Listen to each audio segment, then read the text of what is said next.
ګرانو کتونکو، الف خان شیرپا ویلفیر فاونډیشن ته د لرو پرتو سیمو نه دغه زنانه تورسرې راځي.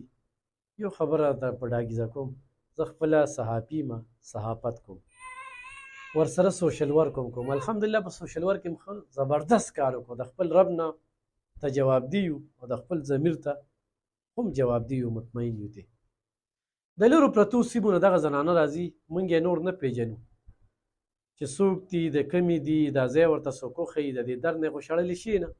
تپوسونه ترې وکړو، تاسو ته وړاندې کړو، تاسو سره ولېږئ، هغوی له یې ورکړو، یا تاسو ډایرکټ سره ورلېږئ. دغې سره نه زما څه کار شته، نه د بل څه کار شته. یو سړی دروغ وایي، خو یو مسافرو ته دا وایم چې ښه پوره تحقیق کوئ.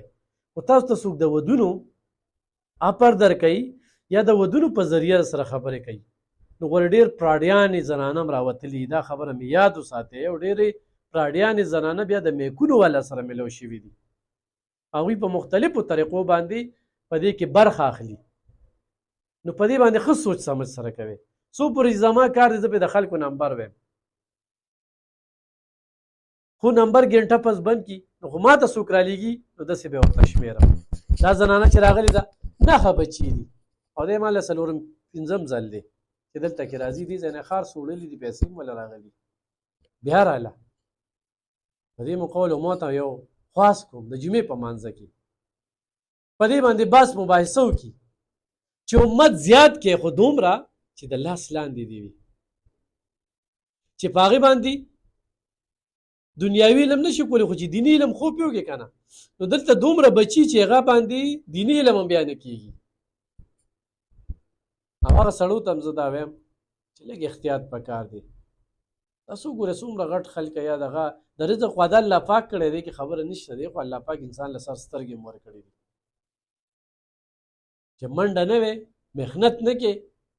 نو دا هغه فقیر قصه ده چې په دریم جومات کې دا سبق و، دا ما ویلو چې یو فقیر جومات کې ناست دی، کارغه ویني، کارغه سره غوښه ده او غوښه خوري. نو هغه سوچ وکړي چې د کارغه له الله پاک ورکوي، ما له به هم راکوي. خو یو 3 شپې تېرې کړه، نخرې پرې تېرې شوې. په درېیمه شپه خوب ویني چې د کارغه دې پسې محنت کړی دی، دې پسې ټونګه والي دی، بیا په 5 کیلو چته کړی دی، بیا دلته ځان له غوښه وروړه. پاسه محنت وکړه، زه به یې در کوم. الله پاک ورکوي، خو محنت پکې. نو ګرانو کتونکو، دغه دا بچي نښه خویندې وروڼه یې 5 خویندې 4 وروڼه. نو وروڼه یې ګټي نه؟ هغوی واړه دي. پلار دې څه کار کوي؟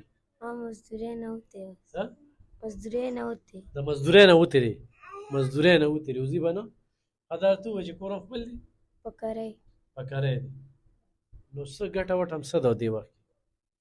سم نه. ته بس مونږ بس روري ته کشان ته کې ناست یو، نو بس اول به همدغلته خانانو کره کار کوو، خو هغوی هغه کمره ورانه کړله. وایي لکه مونږ په ځان له خپل کور جوړو، او وایي دا زمونږ ضرورت دی، نو بس وایي تاسو ځئ. اوس هم ځان له په کرۍ کور نیولی دی، او د 2 میاشتو رحمانې 10 زره کرۍ هم ده، او دا جنکۍ مې مشرانې دي، نو هلکان مې کشران دي، او مشر هلک مې چې دی نو د 9 کالو دی. او بس لکه شانته کې د الله سرې ته بس ناست یو، هېڅ هم نشته. خو لاړ شو، د چا نه راوړو نو ښه وکړو، لاړ نه شو نو سړي به مخکې مزدوري کوله، خو بس اوس د ګردو بیمار دی. په 5 جنکو کې د یو هم نه ده ورکړې؟ نه مې ده ورکړې. نو ولې نه ورکړې؟ نو ولې نه ورکوو، خو زموږ خو ځان له د روټۍ وس نه کېږي، او مونږ دا دی ناجوړه یو، نو مونږ به خلکو سره رشته څه وکړو، هغوی به مونږ دا خلک داسې رشتې کوي چې په تا نه هېڅ هم نه غواړي، هغې د الله د نامي دپاره کوي، ستا ټولې خبرې هر څه مني. نه رورې دا خلک ټول دروغ وایي، دوی نه کوي که نه. رشته قرآن شي وایي تاسو به ولې کو، مور او پلار خو بیا هم کو دونه هر څه بیا خپلې لور له خو هر څه کوي که نه. او تاسو ته خو پته ده نن سبا خو خپل هم چال نه ورکوي، الټه به راپسې خنداګانې کوي، خو ورکوي دله نو. تا خو ډېرې ویډیوګانې وکړې، تا ته خو به ډېر کال د رشتو لپاره نه راغلی. نو رورې ولې نه دي راغلي، یا بله پېره هم راغلي وي، خو اوس ټلیفونونه کوي نو راغلي خو نه دي، بس هسې تنګولی کړي دي، خو راغلي خو نه دي چې مونږ چاله نه دي ورکړي. ستا موبایل نمبر څه دی؟ ما سره خو رورې موبایل نشته دی. موبایل نشته بچي؟ نه موبایل لا سره نشته، مونږ سره موبایل نشته، مونږ روټۍ نشته دی، موبایل به په سوال. ما سره به څنګه رابطه کوې، خو چا دله سره ولېږل؟ نو بس چا نه به موبایل ساده غونته کې راوالو سیم راسره شته بس هغه پکې واچوه تا سره به رابطه وکړو سیم راسره شته خو موبایل داسې نشته ګرانو کتونکو خو دوی له څوک رالېږې څه نو ته رابطه ساته خو چا سره رالېږلي وو زه به ورته یم چې راشه د امانت دی واله صحیح ده ښه ګرانو کتونکو دا خبرې ما ډېرې وکړلې خو موبایل هم نو خلک همدغه بیا رشتو له کال کوي خو دې ته سوچ وکړې نښه بچي نو نښه بچي که نه پنځه لوریانې څلور زامن نو بس څوک وروري جینکۍ مشرانې دي که نه هلکان څلور خو دی بس بیا زامن مو شو که نه نو بس څلور دا جینکو نه کشران دي هلکان هم او ټولو نه کشران دي ډېر مشران خو دلته اوس څه خبره کوو نو بیا خلک رنګ رنګ خبرې کوي خو ګرانو کتونکو او لا ډېر خلک پکې رزق وعده الله پاک کړی بېشکه الله پاک کړی دا رزق الله ورکوي خو زه بیا ویم چې دې لپاره محنت کې خو اوس مونږ دغه خبره کوو نو ما ته به هغوی وایي چې رزق وعده الله پاک کړی دی نو دې نه مونږ هم خبر یو چې د رزق وعده الله پاک کړی ده خو دا یې ورسره چې ستا سترګې چې د دونه ماشومان چې ته د هغه نه ښه وګړي جوړ کړي ښه انسانان ته جوړ کړي نو چې کوم خلک دغه خبره کوي نو په کار ده چې دې زنانه سره اوس مدد وکړي ځکه چې د دوی دې وخت کې دوی وایي نخرې راباندې تېرېږي داسې ده